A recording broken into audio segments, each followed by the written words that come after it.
Origin by Don brown. அத்தியாயம் 72.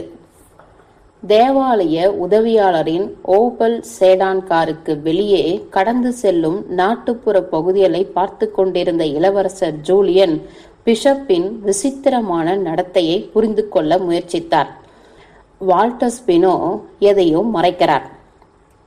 இளவரசரிடம் அவருடைய பாதுகாப்பிற்காகத்தான் என்று உத்தரவாதம் அளித்து அவரை அரண்மனையில் இருந்து கள்ளத்தனமாக வற்புறுத்தி வெளியேற வைத்தது ஒரு அதிகபட்ச வழக்கத்திற்கு மாறான செயல்.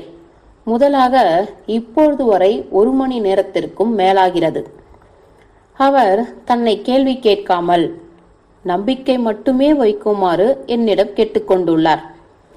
பிஷப் எப்பொழுதுமே அவருக்கு ஒரு இரத்த சொந்தத்தை போன்றவர்தான். ஜூலியனின் தந்தைக்கும் ஒரு நம்பிக்கைக்குரிய நெருக்கமான மனிதர். ஆனால் இளவரசரின் கோடைகால மாளிகையில் மறைந்து கொள்ளும் என்ற வால்டர் ஸ்பினோவின் யோசனை ஆரம்பத்திலிருந்தே ஜூலியனுக்கு சந்தேகத்துக்குரிய ஒன்றாகத்தான் இருந்து வந்தது. ஏதோ ஒன்று பொருந்தி போகவே இல்லை. போன் கிடையாது, பாதுகாப்பு கிடையாது, செய்திகள் கிடையாது. அத்துடன் நான் எங்கே இருக்கிறேன் என்பதும் யாருக்குமே தெரியாது. இப்பொழுது அந்த கார் காசிட்டா டெல் பிரின்சிபே அருகாமையில் உள்ள ரயில் பாதை தடங்களில் குதித்தோடும் போது தங்களுக்கு முன்னால் இருக்கும் மரத்தாலான சாலையை கவனித்தார் ஜூலியன். இடது பக்கம் தொலைதூர குடிசைக்கு பின்னால் இட்டு செல்லும் ஒரு 100 கஜ தொலைவுகள் முன்பாக நீளமான மர வரிசை உள்ள பாதையின் நுழைவாயில் தோன்றியது. தனிமைப்பட்டிருக்கும் அந்த வசிப்பிடத்தை ஜூலியன் காட்சிப்படுத்தி கொண்ட போது சட்டென்று எச்சரிக்கையான உள்ளுணர்வை அடைந்தார். முன்னால் குனிந்த அவர் வண்டி ஓட்டி கொண்டிருந்த உதவியாளனின் தோளில் உறுதிப்பட கை வைத்தார். இங்கேயே நிறுத்து. திரும்பி பார்த்த வால்டர் ஸ்பினோ ஆச்சரியப்பட்டார். ஏறக்குறைய வந்துவிட்டோம். என்ன நடக்கிறதென்று எனக்கு தெரிந்தாக வேண்டும் என்று உருமிய இளவரசரின் குரல் அந்த சிறிய காருக்குள் சத்தமாக கேட்டது. டான் ஜூலியன், இன்றிரவு கலகம் நிரம்பிய ஒன்று. ஆனால் நீங்கள் மட்டும் உங்களையே நம்பியாக வேண்டுமா என்று வலியுறுத்தினார் ஜூலியன். ஆமாம்.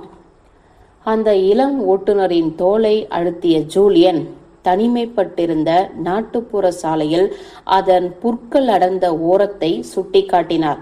அங்கே நிறுத்து. அவர் உறுதியாக உத்தரவிட்டார். போய்கொண்டே இரு, வால்டர் ஸ்பினோ பதிலுக்கு கூறினார். டான் ஜூலியன், நான் விளக்குகிறேன். காரை நிறுத்து என இளவரசர் உருமினார். அந்த உதவியாளர் புல்தரைக்குள் திருப்பி சடார் என்று நிறுத்தினார். எங்களை கொஞ்சம் தனியாக விடு என்று உத்தரவிட்ட ஜூலியனின் இதயம் வேகமாக துடித்தது. அந்த உதவியாளனுக்கு 2வது முறை சொல்ல வேண்டியிருக்கவில்லை. நின்றிருந்த காரிலிருந்து குதித்த அவன் வால்டர் ஸ்பினோவையும் ஜூலியனையும் பின்னிருக்கையில் தனியாக விட்டுவிட்டு இருளுக்குள் விரைந்து சென்றான்.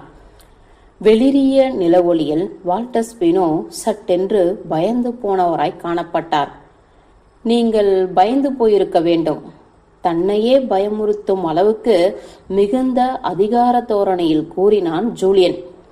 பின்வாங்கிய வால்டர் ஸ்பினோ அந்த மிரட்டும் குரல் தோணியால் திகைத்து போனார். அப்படி ஒரு குரலில் அந்த பிஷப்பிடம் ஜூலியன் இதற்கு முன்னர் பேசியதே இல்லை.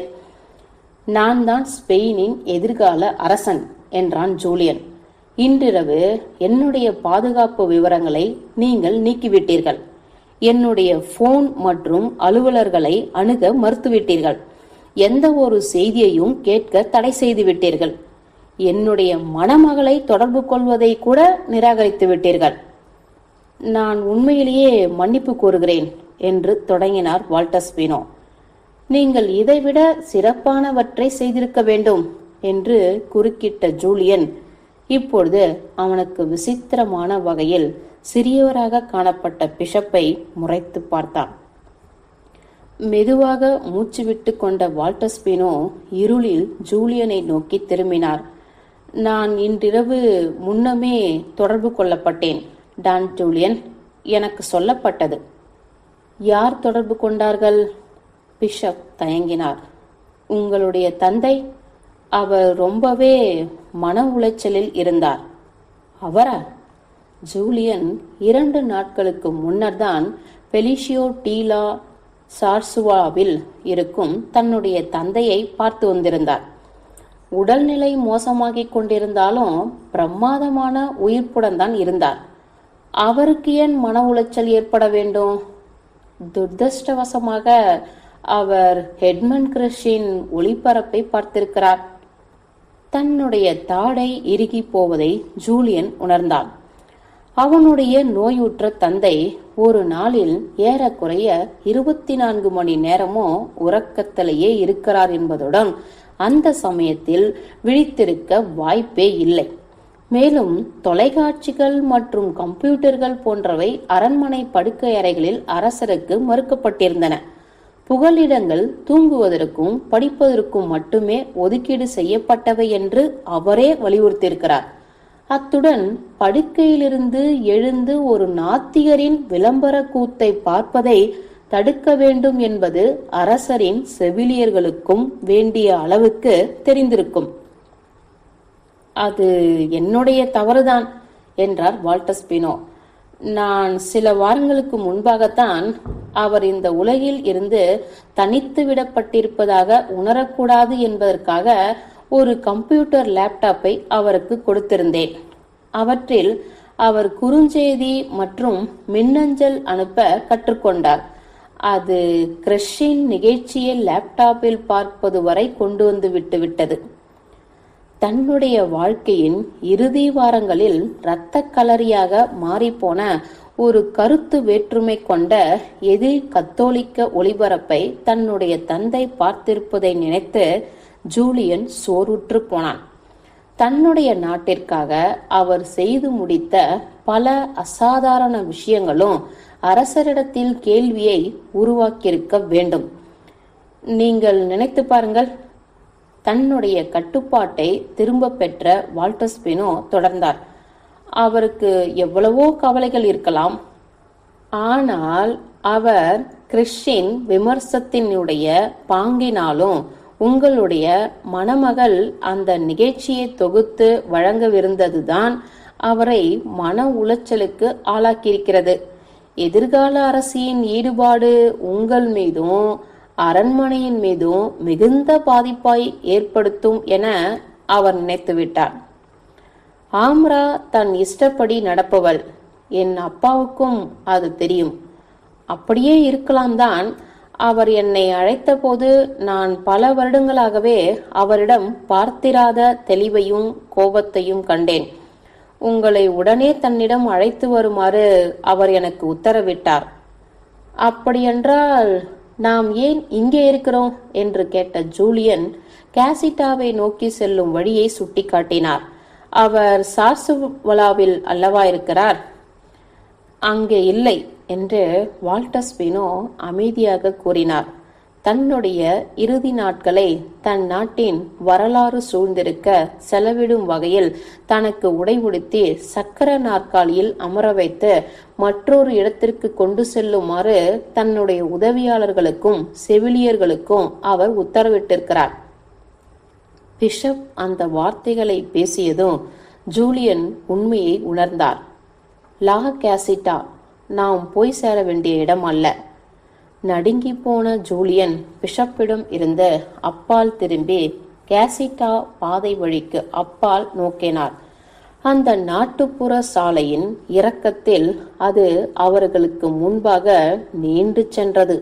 தொலைவில் மரங்களுக்கு இடையில் ஒரு பிரம்மாண்ட கட்டிடத்தின் ஒளியேற்றப்பட்ட ஸ்தூபிகளை அவரால் கற்பனை செய்து பார்க்க முடிந்தது. எல் எஸ்காரியல். 1 மைலுக்கும் குறைவான தொலைவில் அபாண்டஸ் மலையின் அடிவாரத்தில் உள்ள கோட்டையை போல் வீற்றிருக்கும் அது உலகில் இருப்பதிலேயே மிகப்பெரிய மதம்சார் கட்டுமானங்களுள் ஒன்று. அதுதான் ஸ்பெயினின் எல் எஸ்காரியல். தரைதளம் மட்டுமே 8க்கும் மேற்பட்ட ஏக்கர்களில் அமைந்திருக்க அந்த அடுக்குமாடி கட்டிடத்தில் ஒரு துறவி மடம், ஒரு பாசிலிக்கா, ஒரு அரச மாளிகை, ஒரு மியூசியம், ஒரு நூலகம், மற்றும் தொடர்ச்சியான மரண அறைகள் என அவைதான் ஜூலியன் இதுவரை பார்த்ததிலேயே மிகவும் அச்சுறுத்தக்கூடியது.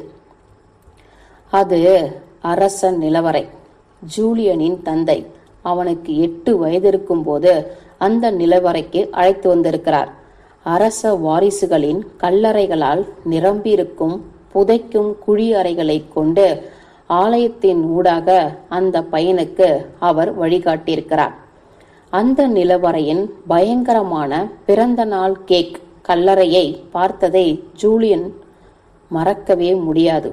ஒரு பெருத்த வட்டமான சமாதி அடுக்கு கேக்கை நினைவுபடுத்துவதை போல் இருந்தது என்பதுடன் 60 அரச குழந்தைகளின் மிச்சம் மீதங்கள் அதில் இருந்தன.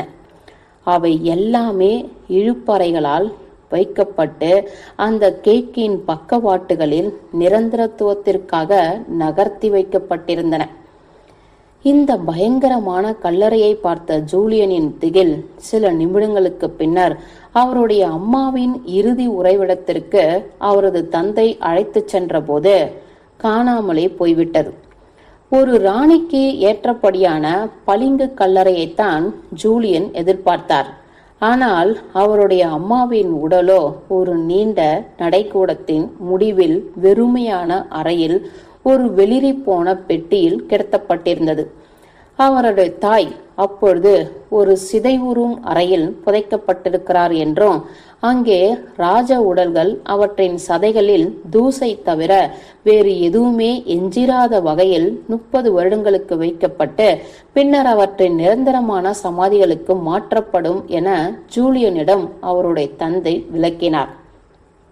கண்ணீரையும் துயரத்தையும் எதிர்த்து நிற்பதற்கான திறன் தனக்கு தேவைப்பட்ட அந்த காலகட்டத்தை ஜூலியன் நினைவு கூர்ந்தார். அடுத்ததாக ஒரு மிக சாய்தளமான படிக்கட்டு நிரந்தரமாக பாதாள இருளை நோக்கி செல்கிறதோ என்று காணப்படும் வகையில் இருந்த அதன் மேல் தளத்திற்கு அவரை அவருடைய தந்தை அழைத்துச் சென்றார். அங்கு சுவர்களும் படிக்கட்டுகளும் வெள்ளை பளிங்குகளாக அல்லாமல் கம்பீரமான மஞ்சள் நிறத்தில் காணப்பட்டன. ஒவ்வொரு 3 அடியிலையும் பொன்னிற கல்லில் பிரார்த்தனை மெழுகுவர்த்திகள் ஏற்றப்பட்டிருந்தன. பழங்கால கயிற்று கைப்பிடிகள் இருந்த இடத்திற்கு வந்து சேர்ந்த இளம் ஜூலியன் தன்னுடைய தந்தையுடன் அந்த ஆழமான இருளுக்குள் ஒவ்வொரு படியாக இறங்கினார். படிக்கட்டின் கீழே ஒரு அலங்கார கதவை திறந்த அரசர் உள்ளே நுழைந்து இளம் ஜூலியன் வருவதற்கு சைகை காட்டினார். அரசர்களின் ஆலயம் என்றார் அவருடைய தந்தை. 8 வயது இருக்கும் போதே முன்னோர்களின் இந்த அறையை பற்றி ஜூலியன் கேள்விப்பட்டிருக்கிறார். நடுங்கிக் கொண்டே நுழைவாயிலில் காலடி எடுத்து வைத்த அந்த பையன் தான் ஒரு பளபளப்பான வெளிர் மஞ்சள் அறையில் இருப்பதை தெரிந்து கொண்டான். எண்கோண வடிவில் இருந்த அந்த அறையில் ஊதுபத்தி வாசனை வீசியதுடன் தலைக்கு மேலிருந்த கூண்டு விளக்கில் எரிந்து கொண்டிருக்கும் மெழுகுவத்திகளின் சமானமற்ற ஒளியில் உள்ளும் வெளியிலுமாக கவனத்தை அலைப்பாய வைப்பது போன்றும் காணப்பட்டது. அறையின் மையத்திற்கு சென்ற ஜூலியன் மெதுவாக திரும்பிய போது அந்த மரியாதைக்குரிய இடத்தில் குளிர்ச்சியையும் தான் சிறிதாக இருப்பதையும் உணர்ந்தார். தரையிலிருந்து கூரை வரையிலும் ஒவ்வொன்றிலும் பொன்னிற பெயர் பலகை பொறிக்கப்பட்டிருக்க ஒரே விதமான கருப்பு நிற சவப்பெட்டிகள் அடுக்கி வைக்கப்பட்டிருந்த மாடங்களை அந்த 8 சுவர்களும் உள்ளடக்கியிருந்தன. சவப்பெட்டிகளில் இருந்த பெயர்கள் எல்லாம் ஜூலியனின் வரலாற்று புத்தகங்களில் இருந்த பெயர்களாக காணப்பட்டன. அரசர் பெர்டினன்ட், ராணி இசபெல்லா, புனித ரோமானிய பேரரசரான 5ஆம் சார்லஸ். அந்த அமைதியில் தன்னுடைய தோளில் இருந்த தன் தந்தையின் அன்புக்குரிய கரத்தின் கனத்தையும் அத்தருணத்தில் அவருக்கு ஏற்பட்ட ஈர்ப்பு விசையையும் ஜூலியன் உணர்ந்தார். ஒரு நாள் என்னுடைய தந்தையும் இதே அறையில்தான் புதைக்கப்படுவார். ஒரு வார்த்தையும் சொல்லாமல் தந்தையும் மகனும் தரையில் இருந்து மேலேறி மரணத்தை விட்டு விலகி வெளிச்சத்திற்கு திரும்பினர். பளபளக்கும் ஸ்பானிஷ் சூரிய ஒளியில் அவர்கள் வெளியே வந்தவுடன் கீழே குனிந்த அரசர் 8 வயது ஜூலியனின் கண்களை நோக்கினார். மொமெண்டோ மோரி என்று முடிமன்னர் கிசுகிசுத்தார். மரணத்தை நினைவில் வைத்துக்கொள். மாபெரும் அதிகாரம் கொண்டவர்களாக இருந்தாலும் வாழ்க்கை குறுகியதுதான். மரணத்தை வெல்ல ஒரே ஒரு வழிதான் இருக்கிறது. அது நம்முடைய வாழ்க்கையை தலை சிறந்த ஒன்றாக வாழ்ந்து விடுவதுதான். நாம் எல்லாவித வாய்ப்புகளையும் பயன்படுத்தி கொண்டு கருணை காட்டி முழுவதுமாக நேசம் கொண்டிருக்க வேண்டும். உன்னுடைய அம்மாவின் தயை கூர்ந்த ஆன்மா உனக்கிருப்பதை என்னால் உன் கண்களில் பார்க்க முடிகிறது. உன்னுடைய மனசாட்சியே உன்னை வழிநடத்தும். வாழ்க்கை இருண்டு போகும்போது உனக்கு உன் மனமே வழிகாட்டட்டும். பல ஆண்டுகளுக்கு பின்னர் தன்னுடைய வாழ்க்கையை மகத்தானதாக ஆக்கிக்கொள்ள மிக சிறிய விஷயங்களையே செய்திருப்பதை ஜூலியன் நினைவுபடுத்திக் கொள்ள வேண்டியிருக்கவில்லை. உண்மையில் அரசரை நிழலில் இருந்து அவரால் பெரிதாக தப்பிச் செல்ல முடியவில்லை என்பதுடன் தனக்கென்று எதையும் அவரால் நிறுவிக்கொள்ளவும் முடியவில்லை. எல்லா வகையிலும் என் தந்தையால் நான் ஏமாற்றம் அடைந்திருக்கிறேன். இதுவரையில் தன்னுடைய தந்தையின் அறிவுரையையே பின்பற்றிய ஜூலியன் தன் மனதையும் அவ்வழியிலே செலுத்தியிருந்தார். ஆனால் தன்னுடைய தந்தையின் விருப்பத்திற்கு முற்றிலும் நேர் எதிராக ஸ்பெயின் இருப்பதற்கான ஆவலை அவர் மனம் உணரும் போதெல்லாம் அது ஒரு மிகுந்த சிக்கல் சிடுக்குகள் நிறைந்த சாலையாகவே தோன்றியிருக்கிறது. தன் நேசத்திற்குரிய நாட்டிற்கான ஜூலியனின் கனவுகள் எல்லாமே அவருடைய தந்தை உயிருடன் இருக்கும் வரையில் தன்னால் எதையுமே செய்ய முடியாத அளவுக்கு மிகுந்த துணிச்சலானவை.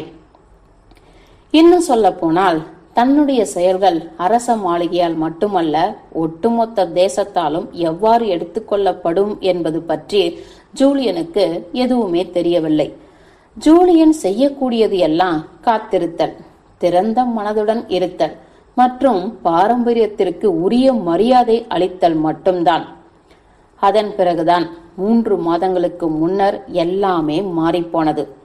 நான் ஆம்ராவைடலை சந்தித்தேன். உற்சாகம் மிகுந்த உறுதியான மனம் கொண்ட அழகியான அவள் ஜூலியனின் உலகை தலைகீழாக புரட்டி போட்டு விட்டாள். அவர்கள் முதலில் சந்திக்கொண்ட சில நாட்களுக்குள்ளாகவே ஜூலியன் தன்னுடைய தந்தையின் வார்த்தைகளை இறுதியில் புரிந்து கொண்டான்.